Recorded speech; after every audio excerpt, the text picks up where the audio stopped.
Olá, professores. Sou o professor Tiago Oliveira. Sejam todos bem-vindos a mais um espaço formativo promovido pela Rede Municipal de Ensino de Campo Grande. A Secretaria, sempre compromissada com a qualificação dos seus profissionais e no oferecimento de um serviço público de qualidade, elegeu Reflexões Pedagógicas Online como seu programa de formação de professores continuada e de seus profissionais da educação. Hoje, por exemplo, vamos falar de um assunto que é de extrema importância para o conhecimento técnico-pedagógico dos professores, que é a questão da avaliação da aprendizagem. Levando em consideração o momento atual, que é de distanciamento social, faz-se necessário a gente refletir sobre o processo avaliativo no contexto desse ensino remoto, né? Isso porque várias escolas, professores e profissionais estão apreensivos de como realizar a avaliação da aprendizagem nesse momento. Mas calma, né? É tudo muito novo para todo mundo. Então, buscaremos aqui algumas respostas para essas apreensões. Fomos buscar na legislação, nos currículos e nas teorias, algumas dessas alternativas. Antes de começar, permitam-me apresentar aos colegas e a pauta dessa formação. Tá? Próximo slide, por favor. Então, eu vou ficar com a legislação e normas sobre avaliação. Depois, o professor Leandro Queiroz vai falar sobre os aspectos qualitativos da avaliação. O professor Gustavo Azuaga, das naturezas avaliativa na perspectiva de língua portuguesa. Já o professor João Batista vai falar sobre as perspectivas no estudo literário. O professor Gilson Ávalos vai vir com as avaliações por rubrica. E a avaliação, multiletramento e multimodalidade ficará com o professor Tiago Ruperi. Próximo. Então, vale de início ressaltar que a gente não vai se ater aqui a concepções teóricas sobre avaliação, do lado do professor Lucchesi, da professora Hoffmann, né, do Perrault, que são os baluartes aí da teoria da avaliação. A nossa proposta é discutir as diversas formas de avaliar durante o distanciamento social. Nesse capítulo, nós vamos falar um pouco sobre a questão da legislação e normas sobre avaliação. Uma das principais apreensões dos professores é quanto ao que e qual o procedimento que a legislação e as leis prevêem para esse momento, né? Para esse momento de exceção. Então, nesse capítulo, nós iremos falar sobre o que é a LDB, o que é as diretrizes curriculares nacionais, o que a Base Nacional Comum Curricular, elas dispõem sobre o assunto, bem como a questão das diretrizes e orientações dadas pelos conselhos nacionais, estaduais e municipal. Tá? Próximo slide.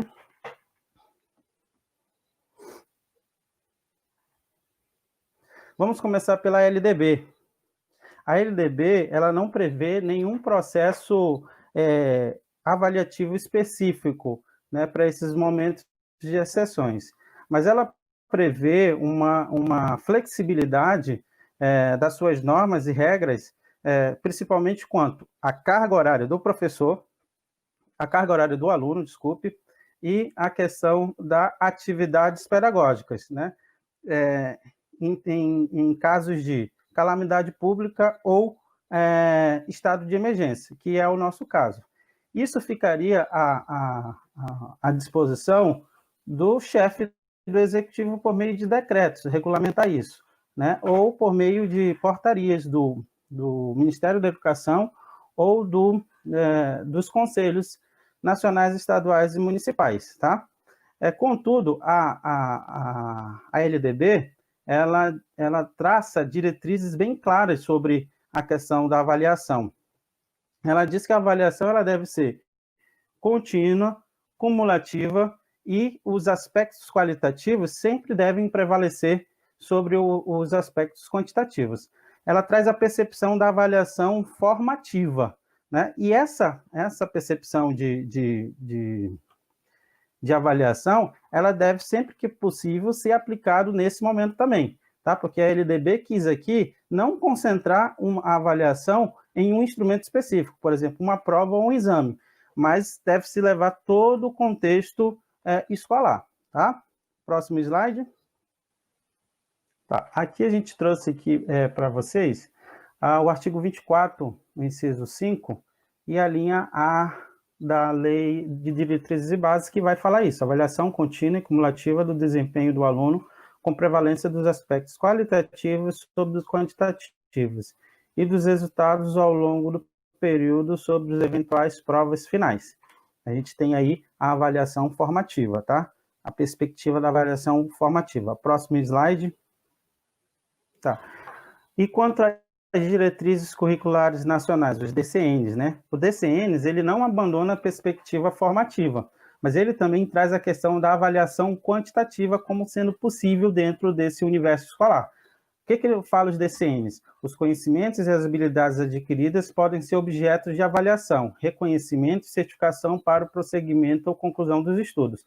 Perspectiva quantitativa dessa avaliação.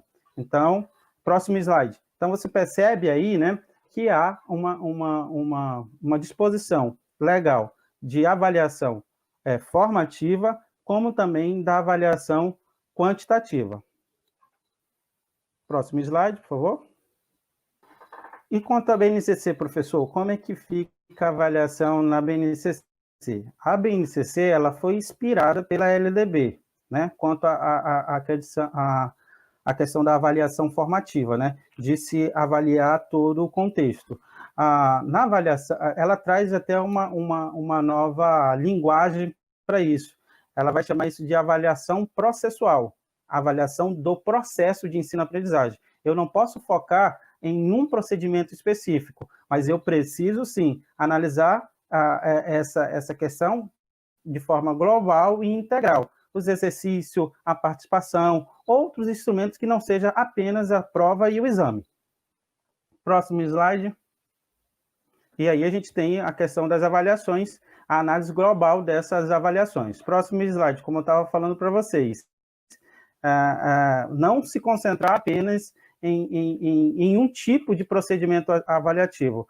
Considerar todo o processo de ensino-aprendizagem do aluno, tá? E aí a literatura vem trazer vários exemplos que a própria BNCC propõe.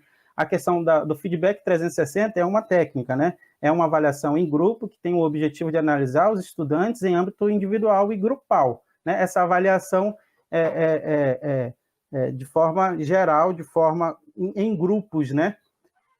Apesar de ser uma estratégia do mundo corporativo, chegou às escolas por fácil aplicação.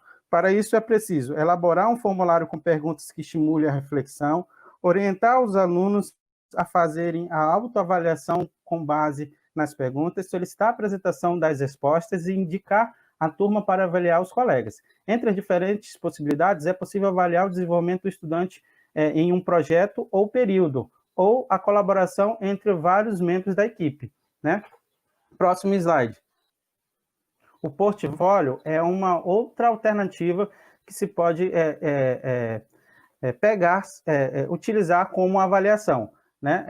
É a questão do arquivo pessoal, aquela questão da personalização do ensino, da personalização, a individualização da avaliação, né? É você criar um arquivo pessoal e verificar dentro daquele arquivo pessoal a evolução desse aluno, né? Isso se chama portfólio. Hoje a gente já tem várias plataformas adaptativas de ensino que gerenciam esse portfólio de forma virtual, né? Mas, independente disso, também dá para fazer a questão do portfólio físico. Isso é muito utilizado na educação infantil, né? E aí é uma das alternativas também desse tipo de avaliação, tá? Avaliação processual. Para ser eficiente, execute os seguintes passos. Estabeleça os objetivos da aprendizagem do período, defina as atividades continuadas, oriente os estudantes e arquivarem as suas atividades no período. Ofereçam uma reflexão ao final sobre a melhoria das habilidades e competências. Próximo slide. A avaliação por rubrica, o professor Gilson Ávola vai detalhar melhor isso aí. Estou trazendo para vocês que é uma possibilidade também de avaliar, considerando todo o processo, tá? Dentro da perspectiva da BNCC e da LDB. Né? É uma ideia de uma avaliação de parâmetros, estabelecer parâmetros e identificar essas expectativas de aprendizagem. Definir as expectativas de aprendizagem e desempenho, elaborar uma tabela com os objetivos, estabelecer níveis de aprendizagem para identificar o domínio dos alunos, orientar a reflexão dos estudantes sobre a aprendizagem. É uma forma também de avaliar sobre essa perspectiva. Próximo slide. Aí eu trouxe aí para vocês a questão também de como é que os conselhos, né, estão analisando, estão orientando a proceder à avaliação. O CNE, ele traz de forma vaga como é que deve fazer essa avaliação, né? Principalmente a questão de obedecer à reorganização desse calendário, né? E fazer uma avaliação equilibrada, né? É importante garantir uma avaliação equilibrada. Verifica que são conceitos vagos, né? Amplo, deixando isso a cargo da unidade escolar fazer esse tipo de avaliação. Já o Conselho Estadual, próximo slide,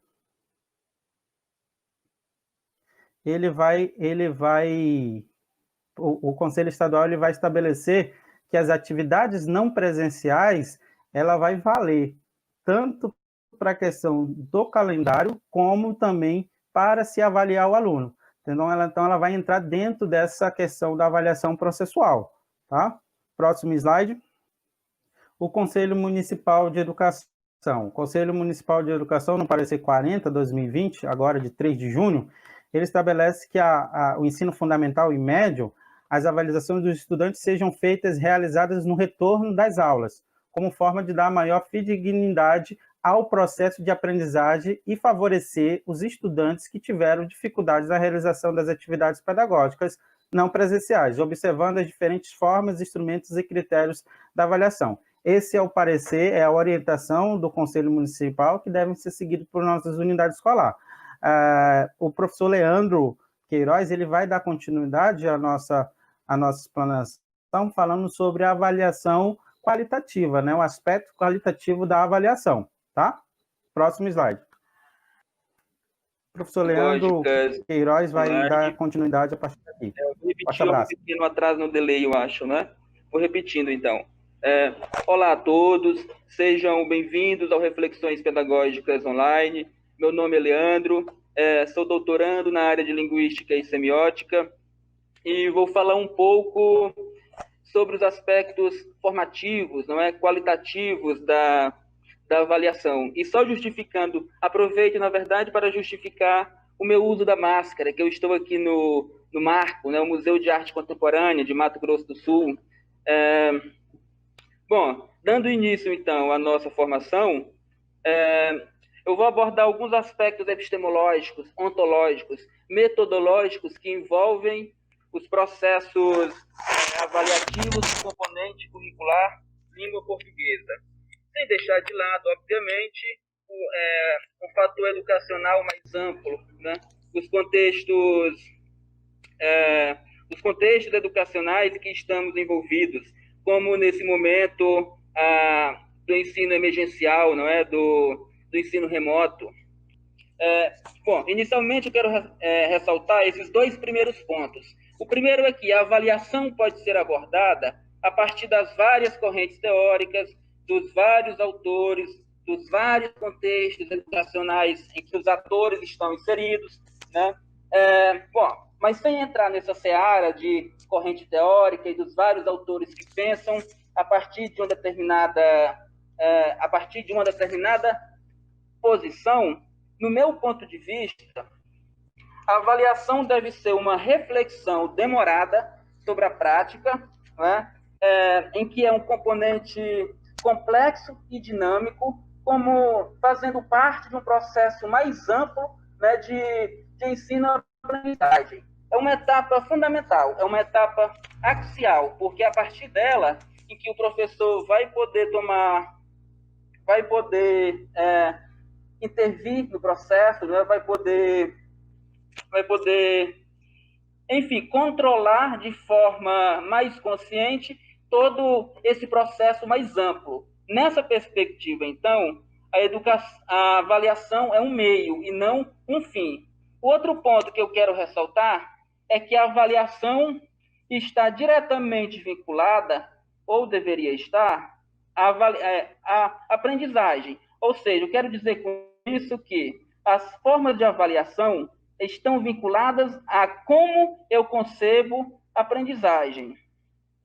Se lemos Paulo Freire, aprendemos que ensinar e aprender fazem parte de um mesmo processo. São apenas momentos diferentes ou concomitantemente, mas que não estão de forma alguma em dimensões separadas.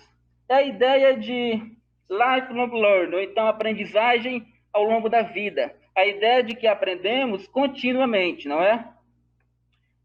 Além disso, a ideia de que, se a gente compreende aprendizagem nessa perspectiva, é a ideia de circuito também, o que Paulo Freire chamaria de ação, reflexão, ação, não é? Ou, nas palavras de Catherine Walsh, é como se fosse um constante aprender, um constante desaprender e um constante reaprender.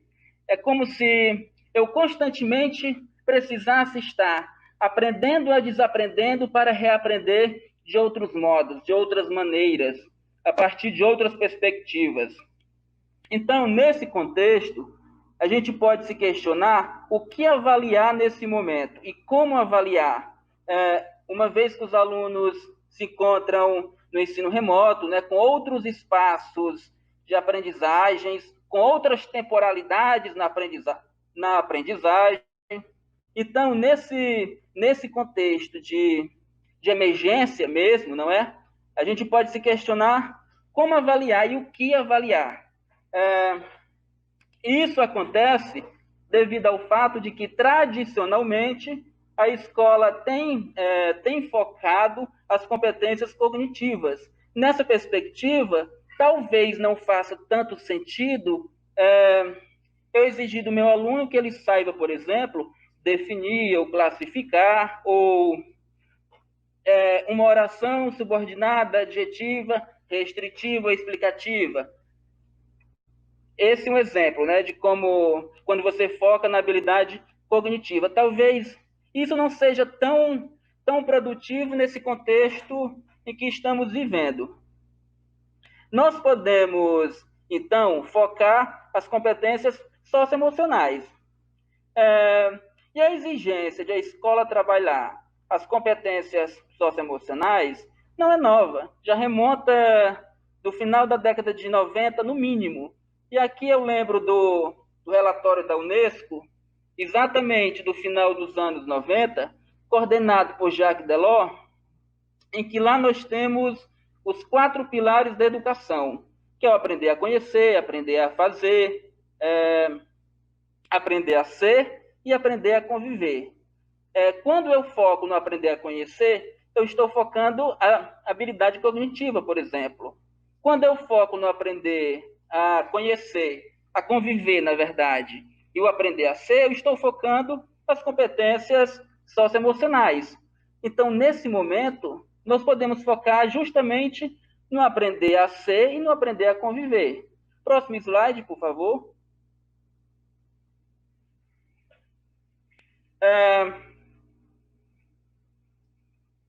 Já estamos com a próxima lâmina.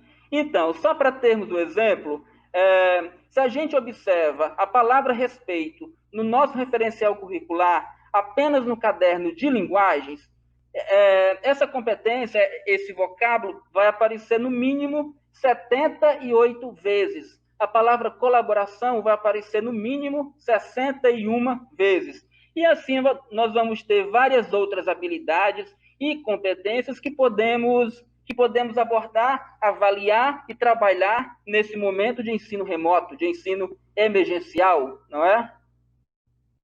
Então, eu posso perfeitamente pensar que atividades eu posso desenvolver, né, que eu posso trabalhar, que eu posso passar para os meus alunos, que abordem justamente essas questões de empatia, de respeito, de colaboração, de autonomia, de autoconfiança, de autoestima, e assim por diante, para que o aluno consiga se colocar no lugar do outro, né? Compreender o locus de enunciação ou lugar de fala, respeitar a diferença, respeitar a opinião do outro, não é? Construir uma sociedade com mais justiça social, para que assim tenhamos uma sociedade de conhecimentos mais inclusivos, mais críticos, mais colaborativos e, por que não, mais éticos também, não é? E podemos pensar também nas práticas de linguagem.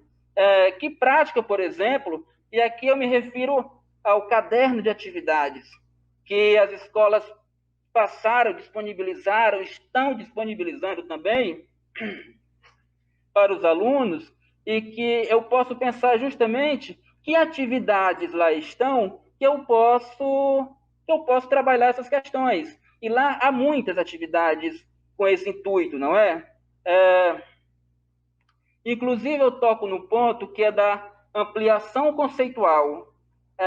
No nosso referencial, que vem, obviamente, que foi construído a partir da Base Nacional Comum Curricular, nós temos não somente uma área de língua portuguesa, nós temos a área de linguagem, em que a língua portuguesa é um componente ao lado de mais outros componentes, como o componente de arte, de educação física, de língua inglesa. Então, eu posso muito bem trabalhar essa relação interdisciplinar entre os componentes, não é? Eu posso, inclusive, ter um bate-papo com os meus colegas professores que trabalham com essas outras disciplinas e verificar, né, como que os alunos estão nas diferentes linguagens. Se eu falo com o professor de arte, por exemplo, a gente pode dialogar sobre a linguagem, as diversas linguagens artísticas, como a linguagem musical, a linguagem das artes visuais, da dança. Nós podemos dialogar também na parte da linguagem corporal, com a educação física, por exemplo, com a língua adicional, no caso, a língua inglesa. Enfim, há uma gama, há uma diversidade de formas de avaliar. O que é importante, eu penso? É registrarmos essas atividades, esse feedback que nós recebemos. Isso é importante até para que tenhamos um respaldo, né, para o nosso trabalho, no sentido de que, posteriormente, esses registros possam ser convertidos em nota, porque o gênero diário escolar, o gênero boletim, ou mesmo histórico, não vai aceitar uma fotografia como conceito, né? Vai aceitar lá uma nota, vai aceitar um conceito, na verdade. Não vai aceitar o gênero fotografia, o gênero áudio, WhatsApp, como uma forma de avaliação. Então, essa gama de atividades que nós temos, de possibilidades também de avaliação, eu posso fazer isso ao longo desse processo, né, que eu estou conduzindo, mas é importante que haja o registro, justamente para posteriormente eu atribua, né, se for o caso, eu converta em nota, né? Eu os converta em nota esses registros. Então, nós temos também as aulas que passam na TV Remi, né? Então, porque normalmente a gente tem um canal em que eu interajo, a gente tem um canal em que interage com os alunos, não é? Seja por WhatsApp, claro, com o devido reconhecimento, com a devida ciência, né, dos pais, da escola e tudo mais, mas a gente pode pedir que aos alunos que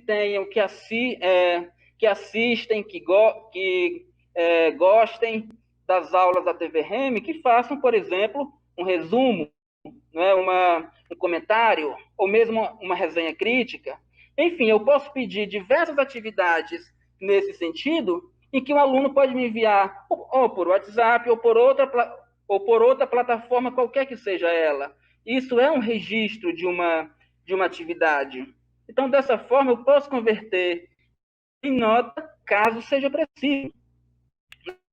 As práticas de linguagem vão nessa linha também, porque se eu penso, por exemplo, se eu levei caderno, a atividade de arte que pede, por exemplo, contação de história, eu posso muito bem relacionar isso com alguma prática de linguagem, como a oralidade, por exemplo, ou então a produção de texto mesmo, né? Esses são apenas exemplos de como podemos pensar a avaliação no viés formativo, no viés sempre processual, né? Como sendo importante nesse processo focarmos, por exemplo, as habilidades socioemocionais, né? Como acabei de falar, essas questões de como desenvolver essas atividades, né, que podemos disponibilizar ao aluno, por meio das quais eles podem desenvolver habilidades relacionadas à empatia, ao respeito, e assim sucessivamente. O próximo slide, por favor.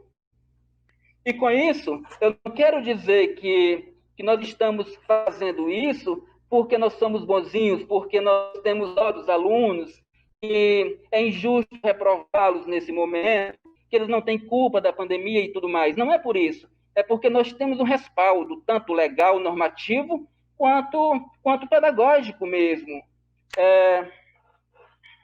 Porque a gente compreende que essas atividades são importantes no processo de ensino-aprendizagem, né? Que a avaliação não é só aquele teste, aquela prova, no intuito de mensurar alguma coisa que os alunos já sabem que vão ser, alguma coisa que os alunos já sabem que vai ser, não é? Não é só isso. A avaliação é no sentido de propiciar, né, informações para que o docente intervenha, medeie esse processo sempre mais amplo, né? E aqui eu trago um trecho que está na Base Nacional Comum Curricular, mas também que está no nosso referencial, embora com outra redação. Mas a ideia que está aqui é a mesma que está no nosso referencial. Como eu disse, nós temos respaldo tanto legal quanto pedagógico para fazermos avaliação nesse sentido.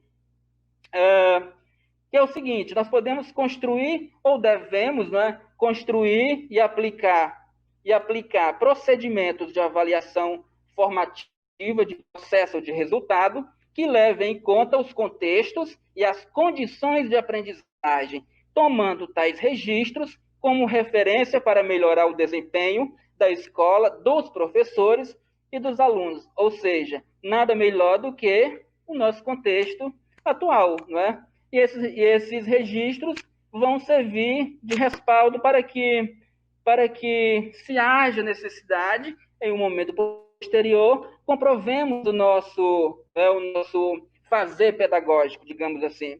E por aqui eu encerro a minha participação e passo a discussão para o professor Gustavo. Breve e previamente, concluindo que, em virtude da formação assumir o formato de live, optamos por uma questão de didatismo, sermos bem diretos e sintéticos às reflexões consideradas pertinentes, escapando por hora da vontade e consideração vantajosa pelo estabelecimento de construção formativa de âmbito dialógico mais amplo, inclusive tão caro às demandas de linguagem. Prossigo de maneira sucinta, com alguns apontamentos e ou reflexões, em vista das referências bibliográficas elencadas, a respeito do macrotópico desta fala, que é das naturezas avaliativas na perspectiva da língua portuguesa. Assim, cabe inicialmente pensarmos o que é avaliar. Avaliar é atribuir valores, estabelecer julgamentos e, consequentemente, decorrer decisões. Outro questionamento elementar e complementar é por que avaliamos. Avaliamos porque erramos. E conjugar em primeiro do plural, cabe estabelecer o quanto se deve a pluralidade repercutir em diferentes perspectivas e lugares sujeitos.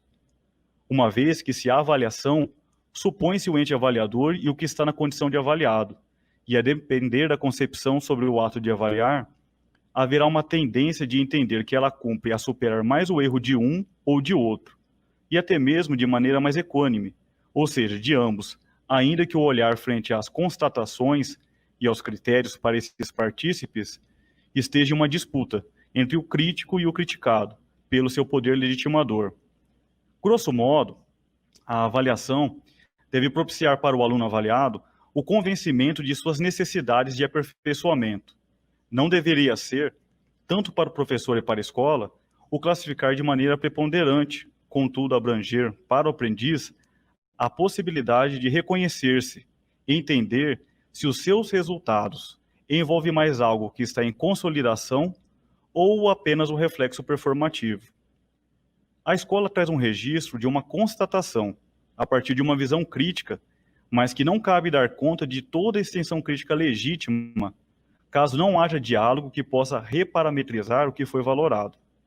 Em proveito do viés desse ponto, destaca-se que o fazer língua portuguesa e menção à teoria bakhtiniana não se efetiva sem os aspectos da dialogicidade e polifonia, a serem esses condicionantes, consequentemente, responsáveis para buscar meios específicos de estabelecer as bases para os processos de ensino, aprendizagem e avaliação, sobretudo na área de linguagem, a qual, apregoada pela BNCC, trago como relevante ao assunto algumas competências esperadas, como a 2, que é conhecer e explorar diversas práticas de linguagem, artísticas, corporais e linguísticas em diferentes campos da atividade humana, para continuar aprendendo, ampliar suas possibilidades de participação na vida social e colaborar para a construção de uma sociedade mais justa, democrática e inclusiva. E a competência número 4, que é utilizar diferentes linguagens para defender pontos de vista que respeitem o outro e promovam os direitos humanos, a consciência socioambiental e o consumo responsável em âmbito local, regional e global, atuando criticamente frente às questões do mundo contemporâneo.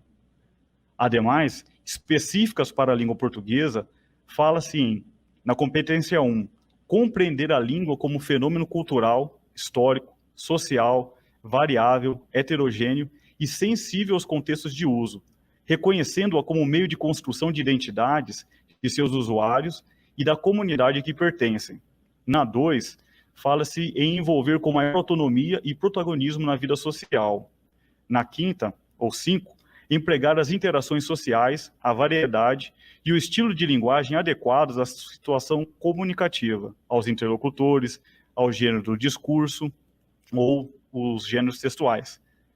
Analisar as informações, argumentos e opiniões manifestados em interações sociais e nos meios de comunicação, posicionando-se ética e criticamente em relação a conteúdos discriminatórios que ferem direitos humanos e ambientais, é o que apregoa a competência 6.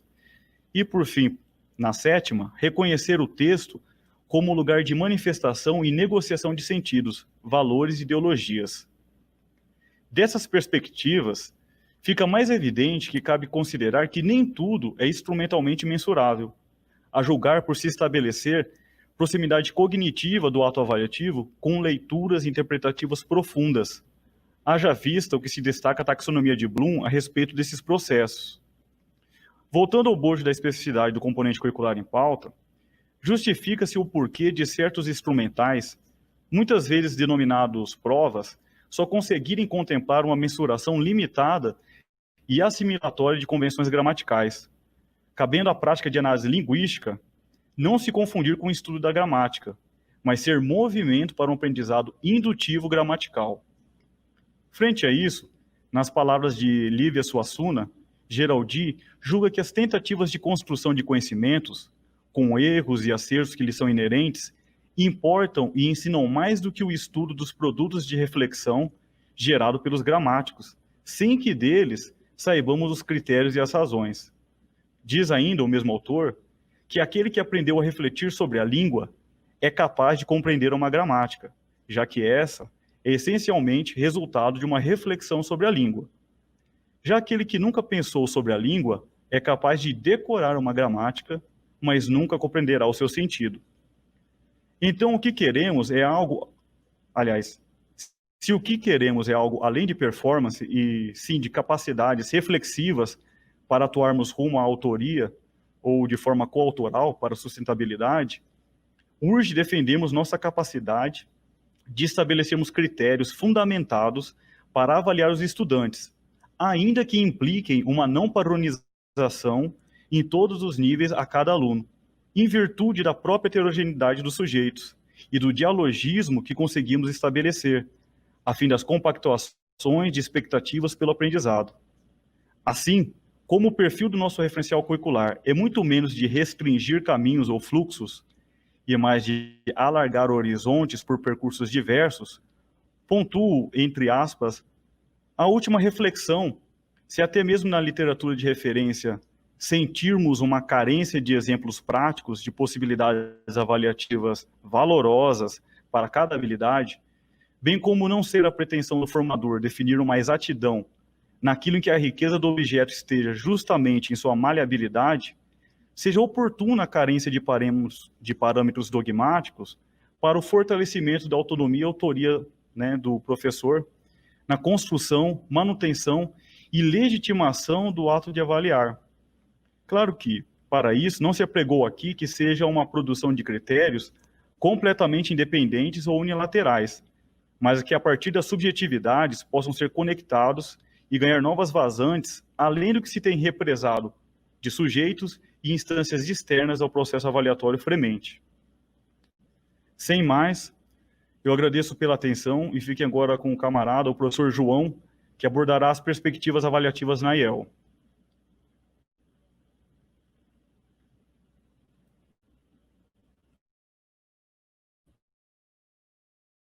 Bem, pessoal, então, dando continuidade ao nosso programa de formação continuada, gostaria de antemão saudar todos os meus colegas prezados professores da língua portuguesa, nós que lidamos aí com essa responsabilidade enorme, né, no âmbito do ensino público, que é levar a oferecer a formação, zelar pela formação dos nossos alunos, né? E agora, nesse momento atípico que nós estamos passando, de distanciamento social, de biossegurança em relação a essa crise sanitária, eu quero... espero que todos estejam, dentro do possível, que estejam bem. E agradecer também aqui já o intérprete Zaqueu, que aí tem nos acompanhado. Pessoal, então é assim. Vou falar um pouco sobre as perspectivas avaliativas na IEL, e eu espero que, durante a minha fala, com uma fala breve, mas eu escolhi alguns pontos, alguns destaques, e esses destaques eu quero que vocês não tomem como respostas. Não é essa a intenção. A intenção é que esses destaques, eu posso dizer para vocês, inclusive assim, são, eu escolhi, eu selecionei 3 assertivas de um livro da professora Leila Perrone Moisés, o Mutações na Literatura no Século XXI, e após essa breve abordagem que sirva de start para nossa reflexão, aí sim está trazendo, após essas assertivas, as premissas próprias, né, já apregoadas lá no documento normativo, que se trata da ementa da iniciação aos estudos literários, né, que nós já temos há algum tempo na rede. Então, como vocês podem visualizar, esses 3 tópicos ali são assertivas, como eu já mencionei, que foram retiradas do livro da professora Leila Perrone Moisés. Então, diz o seguinte: a primeira, nem tem essa ordem, né? Mas no slide ali, de cima para baixo ali, uma diz que o futuro se tornou presente.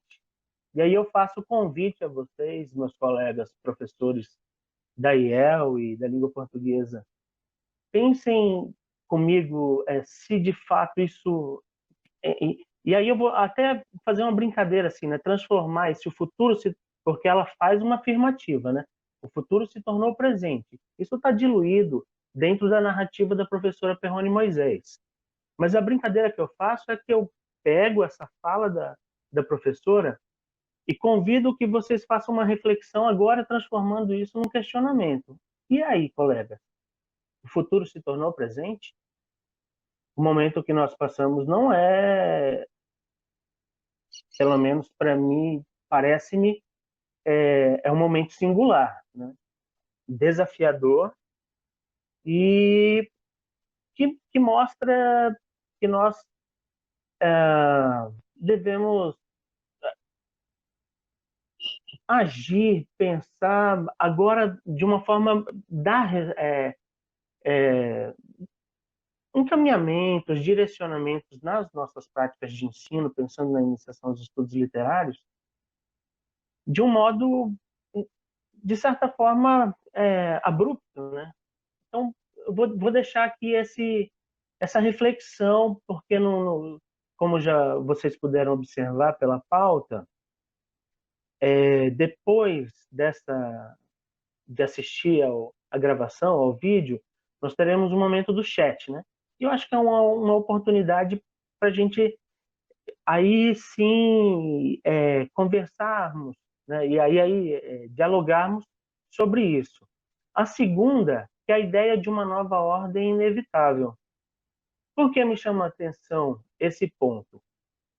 Eu penso que no decorrer do tempo, nós nos apropriamos de um modo, né, de uma metodologia de levar a leitura do texto literário para o meu aluno, para os meus alunos, né? E sempre tentando garantir, né, que esse texto que chegue para o meu aluno, ele chegue com fruição, né? Que seja partindo de uma leitura deleite. E aqui eu também quero deixar para vocês um pedido, assim, uma solicitação. Pensem nisso, vamos fazendo essa reflexão para a gente depois continuar essa nossa prosa. E o terceiro diz que as acepções mudam porque os contextos se transformam. Essas acepções, retiradas da obra da professora, As Mutações da Literatura no Século XXI, são acepções da literatura. Inclusive, lá na obra dela, a professora pontua, né? Desde o Aristóteles, a sociedade grega ali, mas de forma assim, en passant, mas com muita clareza, né? E aí, o que eu gostaria de pontuar assim, que acepção, que é a literatura, né? Então, lá na Grécia Antiga tinha uma acepção, e essa sociedade, quando ela muda, essa acepção acompanha essa transformação, né?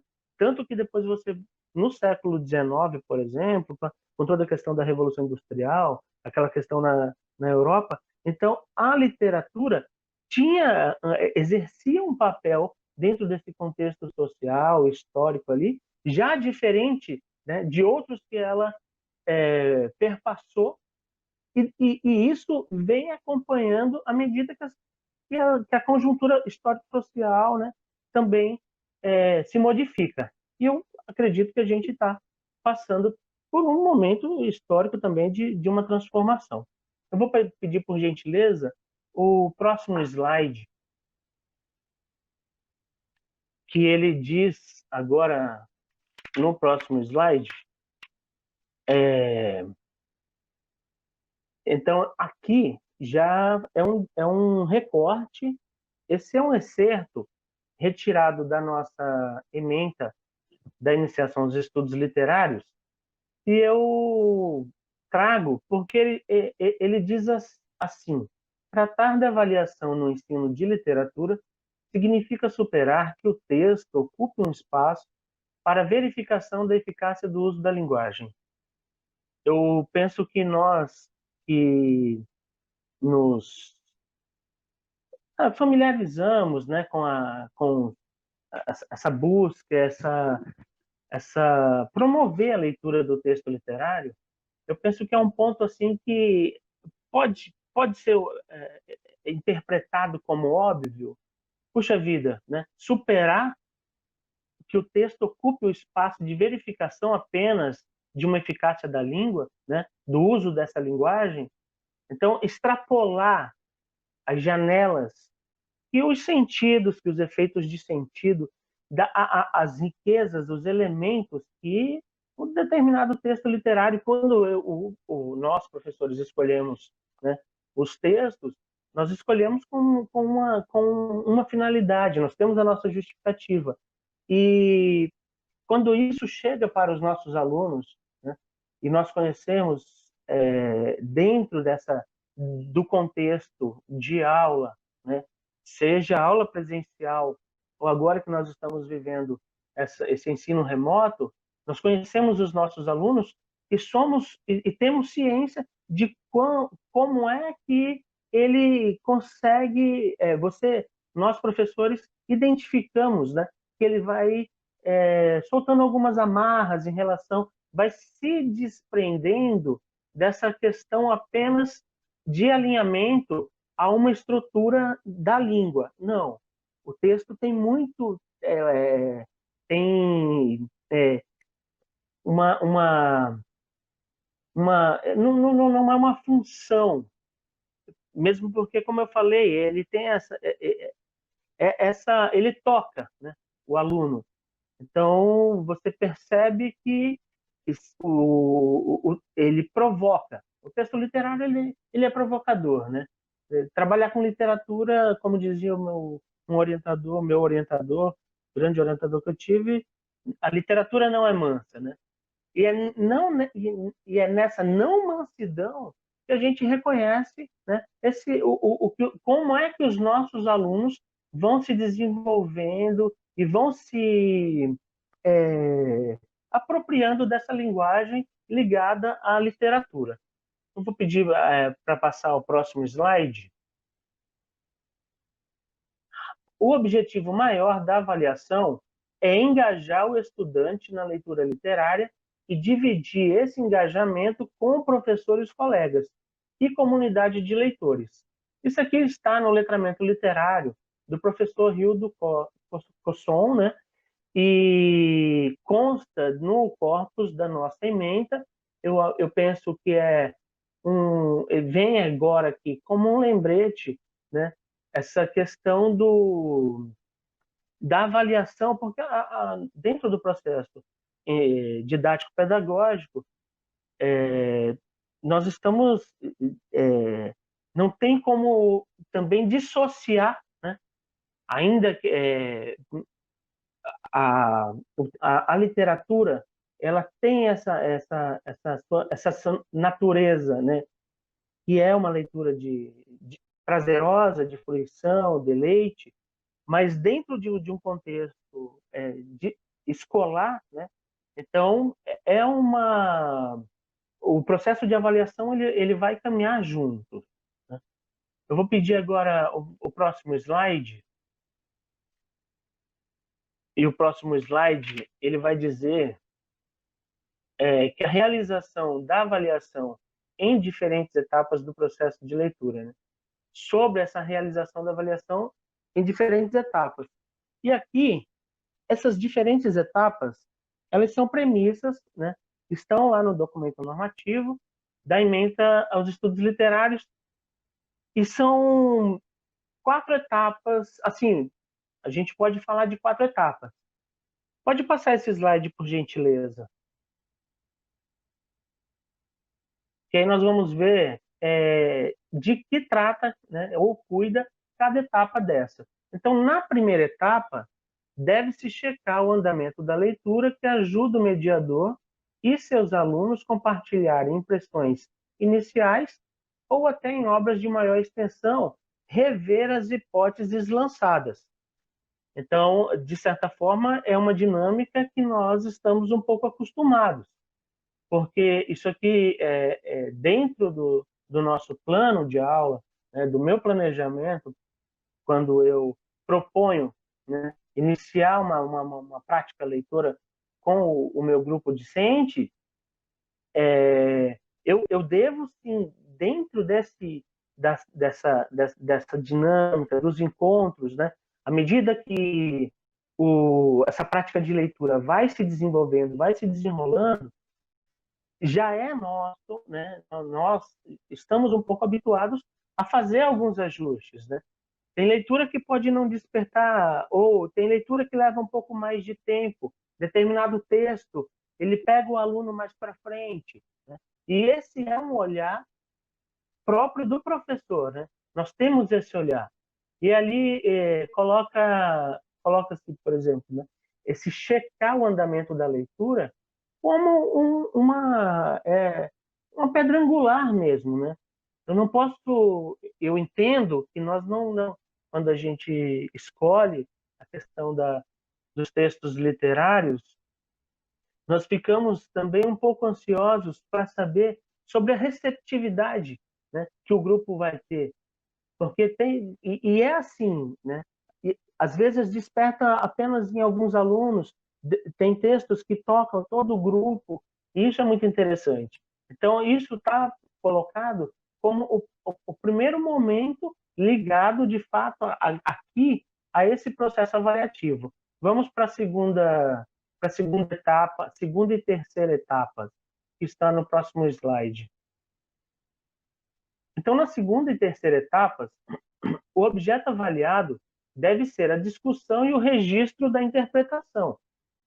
E aqui nós podemos, inclusive,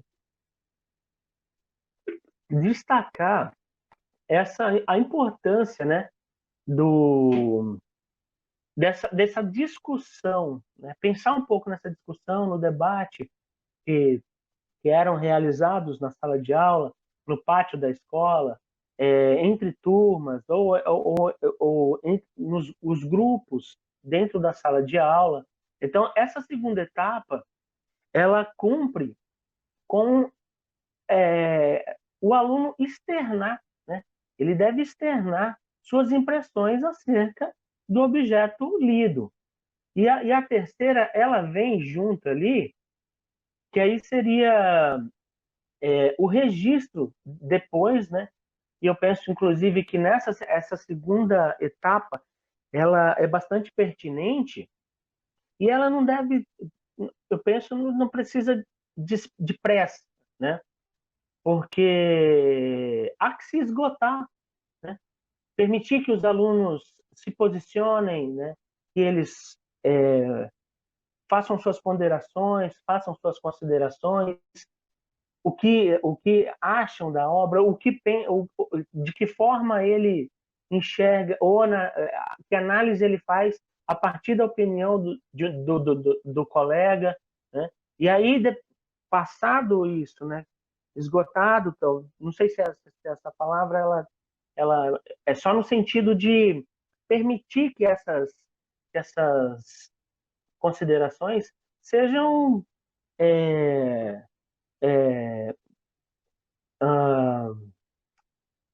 sejam proferidas mesmo com bastante tempo e sejam fomentadas, né? Para depois ir para o registro, porque aí no caso do registro, porque aqui, assim, quando a gente realiza o debate, a discussão, é um momento mesmo de uma reflexão do coletivo, né? Isso é próprio do coletivo, é plural. Eu pensar uma coisa e ouvir o que o outro diz, né? É o exercício da dialética. Porque quando eu passar para a terceira etapa, aí eu vou para o registro da interpretação. E aí eu recaio mais na minha individualidade, né? A minha singularidade. Então, esgotado o recurso do debate, da discussão, é que o aluno vai fazer o seu registro. Então, vem como uma terceira etapa, e esse registro também, cada etapa, ela tem a sua importância. Mas vejam que nessa terceira etapa, ela diz muito desse processo. E, inclusive, agora, no próximo slide, de uma forma linkada ou amarrada. Por favor, por gentileza, ou... Então, nessa última etapa, que seria após o registro, diz aqui, né, e aí que está lá no documento normativo, o registro permite avaliar o resultado final de todo o processo. Ou seja, se o objetivo de leitura foi alcançado, nessa etapa é comum o professor atribuir um valor quantitativo para a nota. Porém, ela deve ser mensurada diretamente a todas as fases do processo. Bem, caros colegas, eu penso que isso aqui é um início, né? É o início do nosso diálogo, da nossa formação. Não é conclusivo, mas eu espero que vocês tenham percebido o valor de cada etapa, né? E aí, quando a gente chega, por exemplo, nessa última etapa, e como eu comentei com vocês, agora, pegando o registro do meu aluno, é que eu vou avaliar esse resultado final. E aí, mais para frente, quando ele diz, eu quero só grifar aqui, ó, quando se coloca assim, nessa etapa é comum o professor atribuir um valor quantitativo para a nota, porém ela deve ser mensurada diretamente a todas as fases do processo. Ou seja, é o cuidado na hora de olhar esse registro, né? Eu tenho... em que sentido eu ressalto a questão desse cuidado? Eu ressalto da seguinte forma. Eu tenho aluno, a minha sala é heterogênea, né? E eu tenho alunos que já está dentro de uma previsibilidade, a sua se sentir à vontade, né, para discorrer, para escrever, para colocar suas ideias no papel. E o que eu quero dizer aqui, isso é previsível e não apaga, né, esse valor assim de se ter observado todas as etapas e reconhecer que esse aluno tem uma proficiência boa na questão, no que tange a leitura do texto literário. Mas o cuidado que eu observo é que acontece, às vezes, ocorre de eu ter um aluno com um pouco mais de dificuldade, mas dentro desse processo, que é gradual, ele fez avanços que, apesar dele não ter se equiparado ainda a alunos com uma proficiência melhor em leitura do texto literário e registro, mas dentro de um percurso, nós percebemos que o avanço dele foi feito em saltos.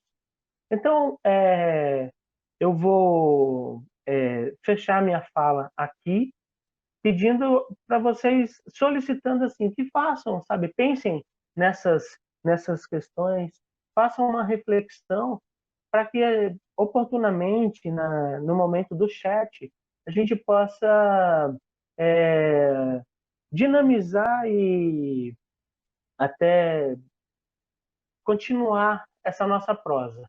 De modo que eu agradeço, mais uma vez, espero que todos estejam bem, nossos alunos, a comunidade escolar e vocês, meus amigos professores, suas famílias.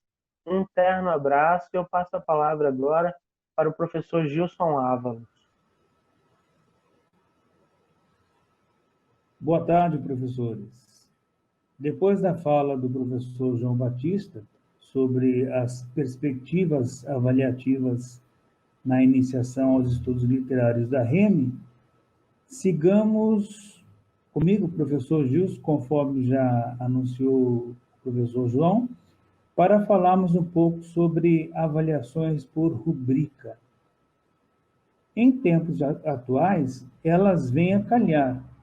Isso porque, necessariamente, não há obrigatoriedade de presença física discente.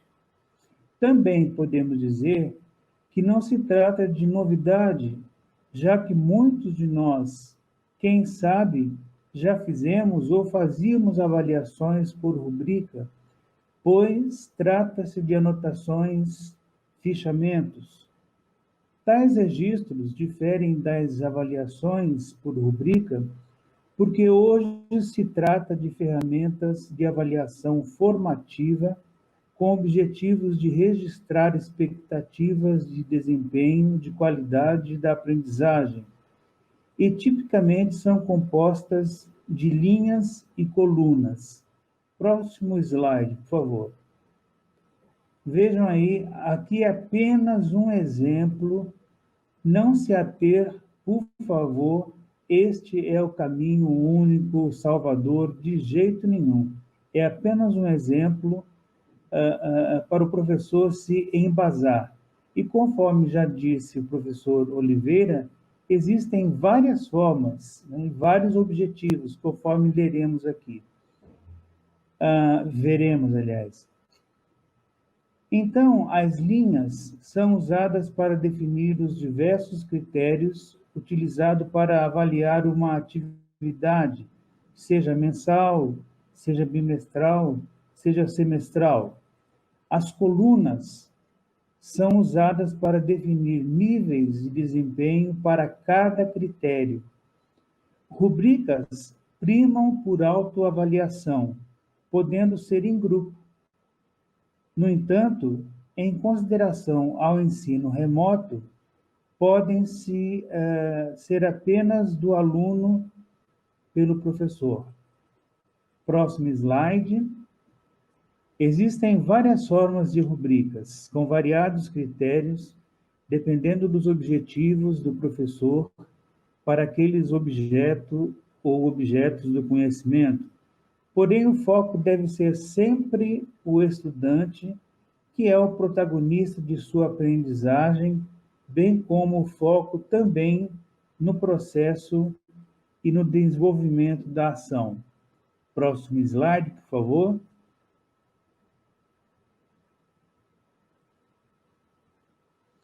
A linguagem deve ser inteligível para os estudantes, com o uso de primeira pessoa. O uso da primeira pessoa faz o aluno estar introjetado no processo educativo, né? Eu estou fazendo isso, nós estamos fazendo aquilo, por isso ajuda. Então, ressalta-se definir as expectativas de aprendizagem e de desempenho, elaborar uma tabela com os objetivos, estabelecer níveis de aprendizagem para identificar o domínio dos estudantes, orientar a reflexão dos estudantes sobre o aprendizado. Próximo slide. Entre as possibilidades de avaliação estão as dimensões de esforço, dedicação, a proficiência ou avanço pelas etapas da atividade, as habilidades e competências exercidas. É claro que hoje foi apenas algo bem, conforme diria o professor João, en passant, para falarmos sobre rubrica. Estamos à disposição lá na GFEM e agora vamos receber, aliás, dar continuidade com o professor Rupério.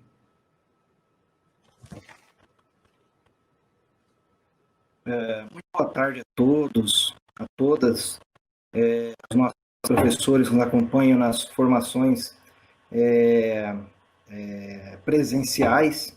Agora, nesse formato, temos a grata satisfação de podermos manter o nosso contato com os nossos afazeres. Nós não paramos de trabalhar, digo isso em nome dos professores. Inclusive, muitos têm trabalhado até mais. Então, nos recebam aí nas suas casas ou onde quer que estejam, para a gente poder discutir aqui, dar continuidade no nosso processo de formação, no nosso processo formativo aqui do Reflexões Pedagógicas.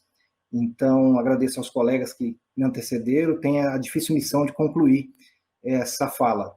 E nós discutimos entre a equipe de discorrer sobre avaliação. Avaliação nesse momento de pandemia, nesse momento diferenciado que nós, nas nossas gerações, inclusive, nunca tínhamos passado desse isolamento, desse distanciamento, né, social tão grande no último século, inclusive. Então, a minha proposta é falar sobre os multiletramentos e a multimodalidade no ensino e na aprendizagem de língua portuguesa para além dos instrumentos avaliativos. Nós sabemos que as escolas, as instituições escolares, e inclusive pela própria normatização, pela própria questão legal, nós precisamos nos ater, muitas vezes, na avaliação em instrumentos que possam medir a aprendizagem. Mas é lógico que eu questiono a vocês, professores e professoras, se realmente os instrumentos que estão disponíveis, eles realmente fazem essa aferição com precisão. É óbvio que nós precisamos atendê-los, porém, eu quero chamar a atenção, dentro dos multiletramentos e da multimodalidade do ensino por meio de textos multimodais, que há nesses quesitos uma ruptura epistemológica. Multiletramentos e multimodalidade não se tratam de questões novas, de modas pedagógicas que foram instituídas de 1 ano ou 2 para cá. A gente já discutiu isso há muito tempo, inclusive na Base Nacional Comum Curricular e automaticamente no nosso referencial curricular, vocês vão perceber que o termo multiletramentos, a multimodalidade, a multissemiótica, ela está presente ali em todos os seus trechos da língua portuguesa. Então, é muito importante que a gente tenha isso em mente. E essa ruptura epistemológica, ela vem no sentido de que, conforme Duboc, Ana Paula Duboc, pesquisadora da USP, nós temos a sociedade, basicamente, e falando aí de ensino e aprendizagem e avaliação, dividida em tipográfica e pós-tipográfica. Sociedade tipográfica é aquela que valorizava essencialmente o texto escrito e as suas regras, em se tratando de línguas, né? Tanto no estudo da literatura quanto no estudo das línguas, língua portuguesa e também das línguas estrangeiras, centradas nas regras, na normatização, e ao passo que os multiletramentos favoreceram o que é chamado de sociedade pós-tipográfica. Nesse momento, os professores, a escola passa a ser inundada de textos multimodais. E é muito importante abordar esse tema agora, porque nós sabemos que, devido à pandemia, os alunos, os que têm possibilidades, né, os que têm esses instrumentos, eles estão realizando suas atividades e, automaticamente, os professores também estão avaliando. Pode colocar o próximo tópico, por favor? Os professores estão avaliando, esse movimento ele não parou. Como o professor Oliveira abordou lá no início, nós temos o parecer 40 do CME, Conselho Municipal de Educação, que aborda essa questão de avaliar o aluno no retorno do ensino fundamental e ensino médio, que nos toca aqui agora. Avaliar no retorno. Porém, no entendimento de diversos autores, Lucchesi, Hoffman, entre outros, inclusive da professora Ana Paula Duboc, nós temos o entendimento de avaliação como processo. E, dentro dos multiletramentos, nós temos esse processo como e multimodal. O próprio prefixo já vai tratar. Pode passar o próximo tópico, por favor? Nesse sentido, eu digo que os multiletramentos, a proposta dos multiletramentos, das multissemioses, ela não abandona, ela não tem a intenção jamais de extirpar, de eliminar as experiências exitosas e exigidas. Nós sabemos que existem normatizações e que nos são cobradas, isso é natural, e nós entendemos toda essa questão. Mas ela permite que você amplie essa perspectiva. Pode passar, por favor, as duas próximas. A gente está abordando os multiletramentos, né? Então, a gente traz aqui uma imagem, aí, obrigado, traz uma imagem de uma escrita, pensando nessa questão da sociedade tipográfica, manuscrito, né? Mas, professor Tiago, isso aí acabou? A escola não vai cobrar mais? Pelo contrário, a escola vai continuar cobrando, nós continuamos sendo alfabetizados agora a partir do 2º ano, segundo a própria Base Nacional Comum Curricular, Porém, esse espaço multiletrado, multimodal, ele ganha uma importante referência dentro do ambiente escolar, principalmente agora nessa questão da pandemia. Os alunos não estão podendo se encontrar, não estão podendo produzir com seus colegas dentro de sala de aula. E muitas vezes ele tem usado elementos ou suportes tecnológicos, isso é muito importante que a gente discuta, que muitos não têm acesso, e isso é uma barreira, inclusive, para o desenvolvimento dos multiletramentos, do aprendizado e da avaliação multiletrada e multimodal, multissemiótica, né? Mas muitos deles estão desenvolvendo por meio do WhatsApp, por exemplo, que é uma ferramenta tecnológica digital que veio a contribuir nesse momento de pandemia. E aí eu deixo o seguinte questionamento: isso aí vai ser retirado do processo de ensino, aprendizagem e avaliação depois da pandemia, depois que as aulas retornaram presencialmente? Isso já vinha, outro questionamento, isso já vinha sendo utilizado?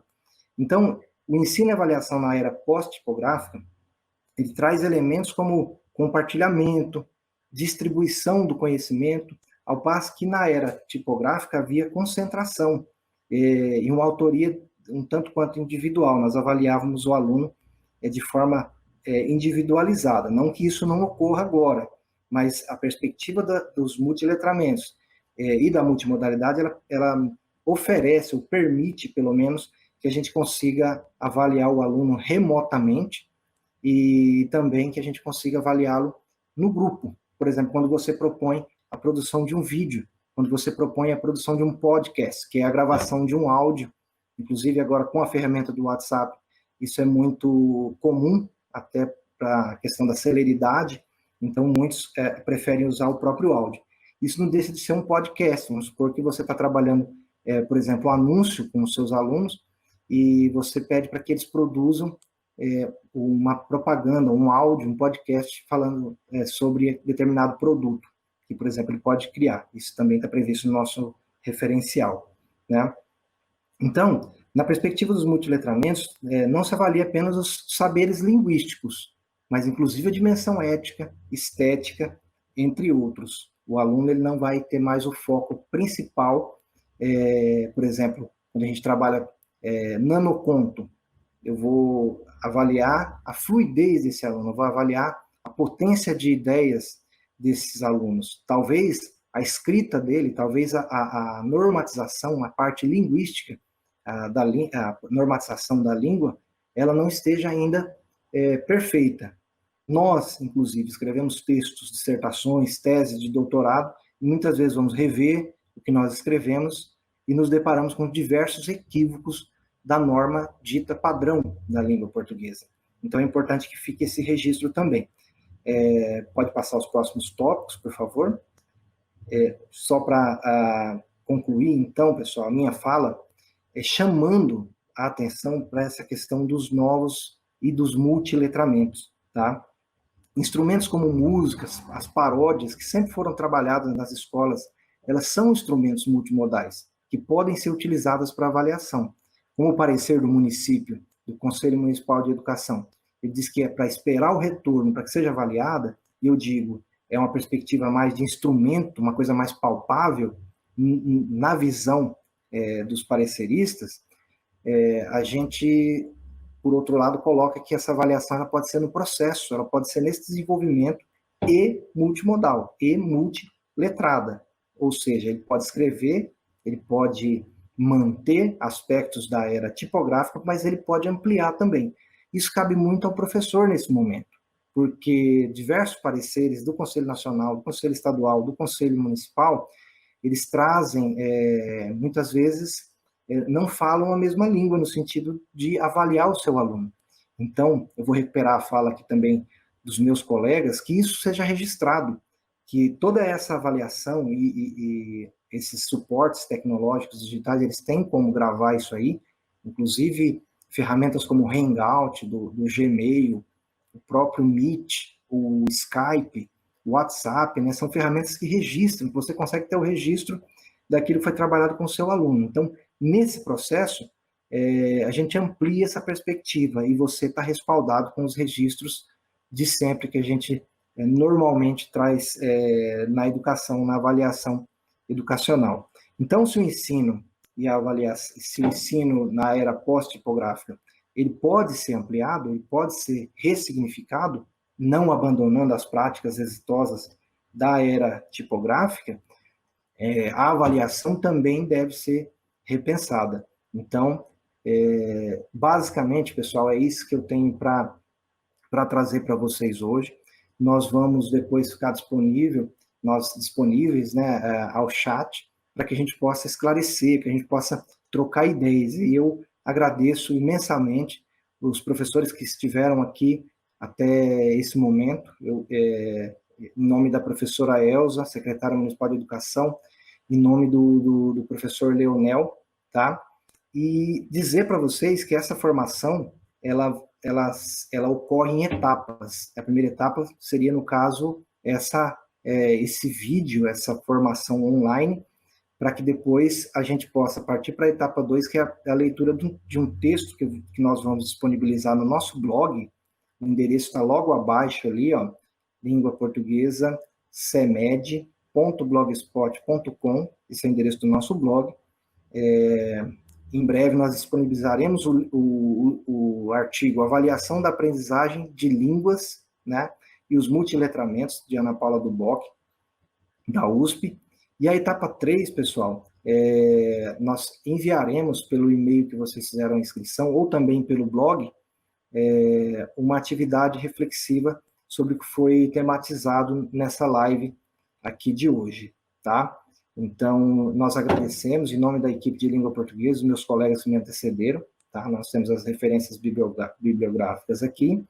Então, fica aqui o nosso forte abraço, espero nos ver em breve. Até mais, professores, professoras. Um abraço.